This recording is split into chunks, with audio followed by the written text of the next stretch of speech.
বিএনপির চেয়ারম্যান ও বর্তমান গণপ্রজাতন্ত্রী বাংলাদেশ সরকারের প্রধানমন্ত্রী তারেক রহমান সহ দেশীয় বরেণ্যের রাজনীতিবিদদের নিয়ে অশালীন মন্তব্য ও কটূক্তি প্রতিবাদে চট্টগ্রামের আনোয়ারায় বিক্ষোভ মিছিল করেছেন উপজেলা যুবদল, স্বেচ্ছাসেবক দল ও ছাত্র দলের নেতাকর্মীরা। চট্টগ্রাম ১৩ আসন থেকে চতুর্থবার নির্বাচিত সংসদ সদস্য আলহাজ সরওয়ার জামান নিজামের নির্দেশনায় মঙ্গলবার সকাল 11:30টার দিকে যৌথভাবে এই কর্মসূচির আয়োজন করা হয়। মিছিলটি উপজেলার সদর এলাকার দীপুমনি শপিং কমপ্লেক্সের সামনে থেকে বের হয়ে বিভিন্ন সড়ক প্রদক্ষিণ করে উপজেলা পরিষদ চত্বরে গিয়ে শেষ হয়।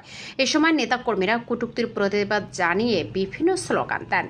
মিছিল শেষে সংক্ষিপ্ত সমাবেশে বক্তারা বলেন, রাজনৈতিক নেতাদের নিয়ে অশালীন মন্তব্য কোনোভাবেই গ্রহণযোগ্য নয়।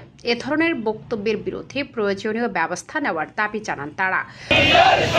সমাবেশে উপজেলা যুবদল, স্বেচ্ছাসেবক দল ও ছাত্র দলের নেতারা বক্তব্য দেন।